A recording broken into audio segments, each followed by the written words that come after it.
যারা যারা নকল আনছো সবাই নকল বের করে লেখা শুরু করো। আমি যদি কারো কাছে নকল না পাই তাহলে কিন্তু একদম খাতা নিয়ে যাবো। সবাইকে বাধ্যতামূলক নকল দেখে দেখে পরীক্ষা দিতে হইব, ঠিক আছে? চুপচাপ কইরা কোনো পরীক্ষা দেওয়া যাইবো না, মাছের বাজারের মতো চিল্লাচিল্লি কইরা পরীক্ষা দিতে হইব। কাওয়ারে যদি আমি চুপচাপ করে পরীক্ষা দিতে দেখি তাহলে কিন্তু ডাইরেক্ট খাতা নিয়ে যাবো। এই শুনো, কেউ কিন্তু খাতা ডাকি ডাকি লিখতে পারবে না, সবাই দেখা দেখি করে লিখবো। আমি যদি দেখি কেউ খাতা ডাকি লিখতেছো আরেকজনে দেখাইতেছো না, ডাইরেক্ট হল থেকে বাইর করে দিন।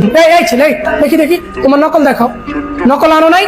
আমার ক্লাস থেকে এখনই বাইরে হও। সবাইকে আমি প্রথমে বলে দিছি যে নকল ছাড়া এখানে পরীক্ষা দেওয়া চলবো না, এখনই ক্লাস থেকে বাইরে হও। পরীক্ষায় স্কুল ড্রেস পরে আসা ইম্পর্টেন্ট না, তোমাকে সুন্দর সুন্দর নায়কের মতো জামা কাপড় যেগুলো আছে ওগুলা পরে আসবা। তোমরা চাইলে তোমাদের চুল বড় বড় করে কাটতে পারো, স্টাইলিশ করে কাটতে পারো, কোনো সমস্যা নাই। আরে চুল এই তো হইলো পোলাপাইনের সৌন্দর্য।